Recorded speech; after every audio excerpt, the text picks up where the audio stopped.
It's a crisp September morning in New York City, 1925. The streets are alive with motion, early commuters rushing to work, streetcars clattering over rails, and down below, the rumble of the subway echoes beneath the pavement. Life is fast, loud, and full of promise.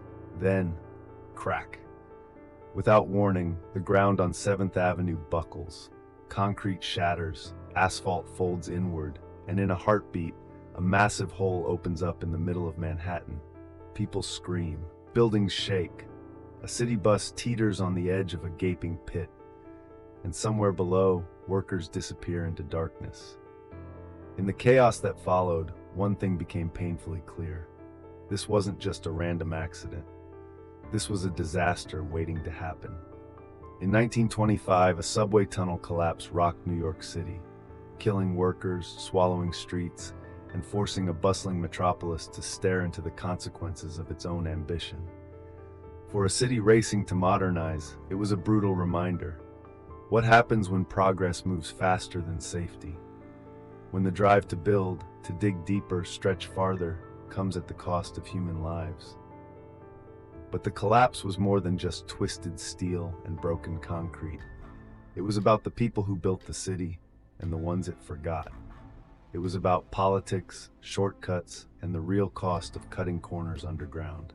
So today, we're digging into the story of the 1925 New York subway collapse. What led up to it, who paid the price, and why it still echoes beneath our feet a century later. To understand how this nightmare unfolded, let's rewind the clock, back to the roaring 1920s, when New York was booming and the subway was its beating heart. To understand how a street in the heart of Manhattan could just vanish, we have to step back into the world of 1920s New York. The city was electric. This was the jazz age. Flappers danced to big band tunes, prohibition was fueling underground speakeasies, and the skyline was reaching higher by the day. Skyscrapers like the Chrysler Building were symbols of ambition, speed, and power. And beneath it all, the subway. New York's subway wasn't just a transportation system. It was a symbol of modernity, of a city in motion. But that motion came with pressure, immense pressure. As the population exploded past 5 million, the need for rapid transit became desperate. Lines had to be expanded, tunnels dug deeper, connections made faster. The area around 7th Avenue and 23rd Street, where our story unfolds, was a vital hub in Manhattan's West Side. A planned extension of the IRT line, the Interborough Rapid Transit, would run through it. City officials wanted results, and they wanted them quickly. But building a subway in 1925 was nothing like it is today. Oversight was minimal, regulations were thin, and safety, often an afterthought.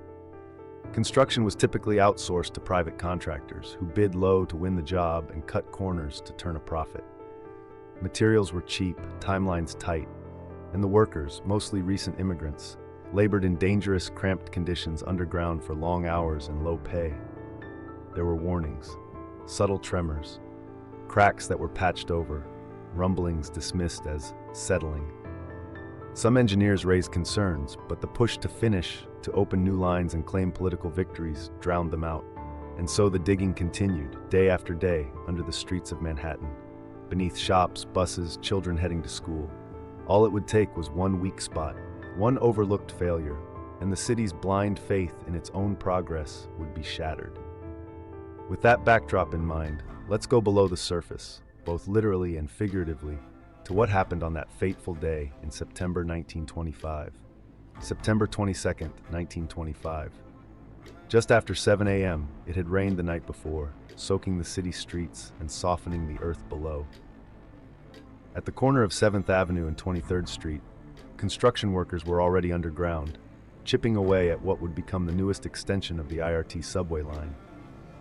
Some of them had raised concerns in the days leading up to this morning. They'd heard unsettling noises, cracking sounds in the tunnel walls, odd vibrations in the ground.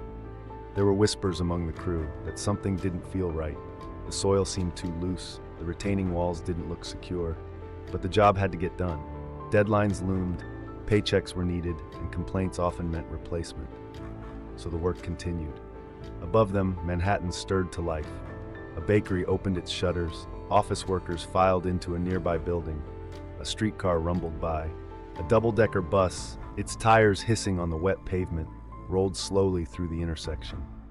Then it happened. Without warning, the pavement began to dip, then cracked, then buckled, and with a sound like a cannon blast, a massive portion of 7th Avenue collapsed into the pit below. Witnesses later described it as the street swallowing itself. Dust and smoke shot into the air. People screamed and ran. The front wheels of the bus dipped into the crater, halting inches from the edge of catastrophe. Buildings on both sides of the street trembled, windows shattered, and a corner of one storefront crumbled inward. Down below, the chaos was far worse. Several workers were crushed instantly by falling debris. Others were buried under a mountain of earth and steel. Some were alive, trapped in complete darkness, their cries barely audible beneath the rubble. Emergency crews arrived within minutes. Firefighters, police officers, city engineers. Word spread fast. Reporters raced to the scene. Photographers captured the twisted wreckage, the dazed survivors, the crater where a bustling avenue had just stood. One firefighter, Thomas Riley, was quoted in the New York Evening Post. "It was like something had opened the ground and swallowed a piece of the city. We heard yelling, God, so much yelling, and then silence." Rescue efforts began immediately. Ropes, pulleys, and makeshift ladders were lowered into the sinkhole.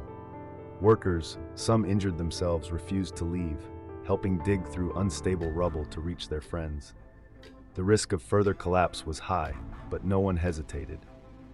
A man named Giovanni De Luca, a 38-year-old laborer from Naples, had been on the morning shift. His wife, Maria, told the press he had just kissed his children goodbye and headed off for what she thought was another ordinary day underground.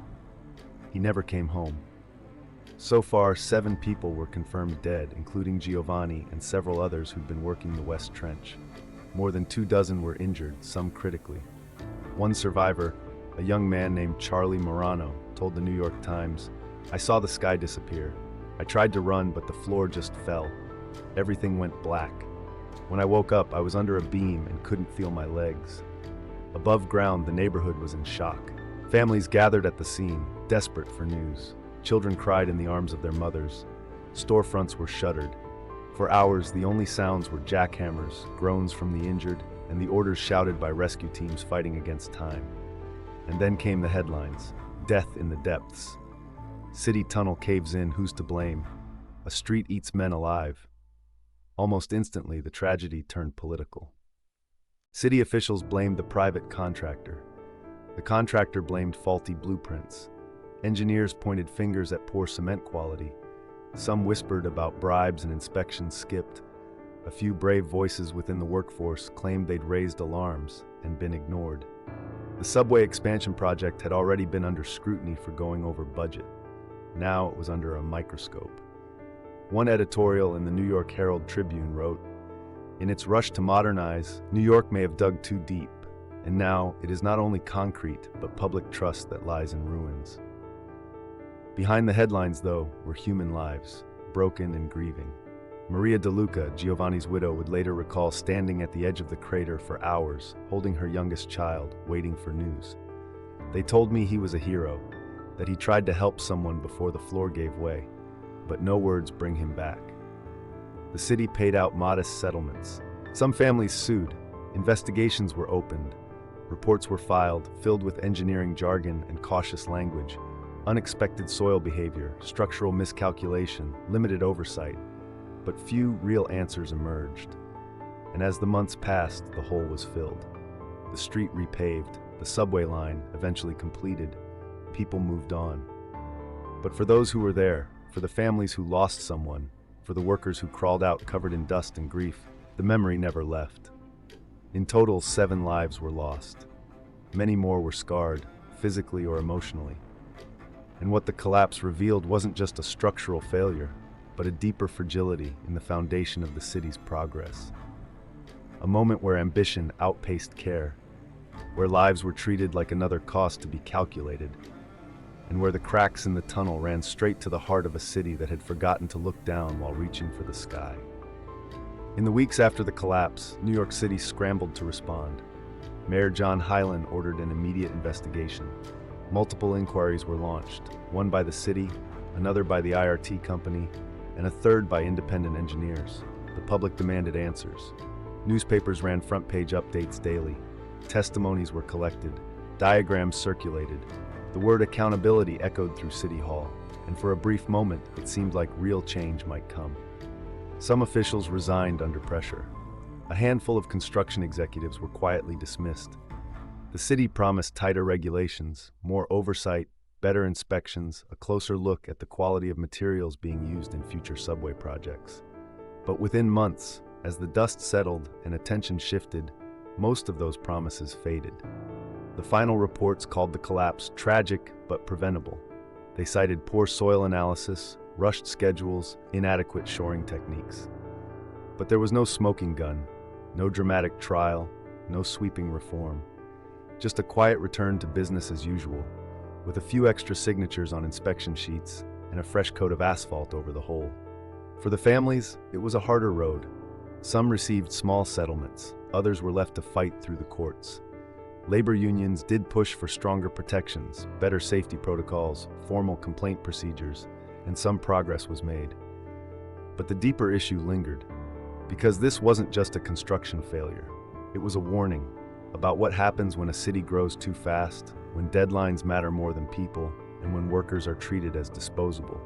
And it wasn't the last time. In the decades since, America has seen other collapses. The 1976 Boston subway cave-in, the DC Metro construction accident in the 80s, the 2007 Minneapolis bridge failure. In each, there's a familiar echo: overlooked warnings, cost-cutting, lives lost. So did the families of the 1925 collapse ever truly get justice? It depends on how you define it. Some names are etched in stone, others faded into forgotten newspaper clippings. But their story, their sacrifice, still whispers beneath the tracks. Nearly a century later, the scars of the collapse may not be visible, but the questions it raised still echo through the tunnels of time. Disasters like the 1925 subway collapse aren't just about engineering failures, they're about choices. They reveal whose voices get ignored, whose safety gets compromised, and whose stories risk being buried beneath concrete and time. It's easy to look at a street and see only pavement, but beneath it, there are layers. Labor, sacrifice, and sometimes tragedy. So the next time you ride the subway or walk across a city street, pause for a moment.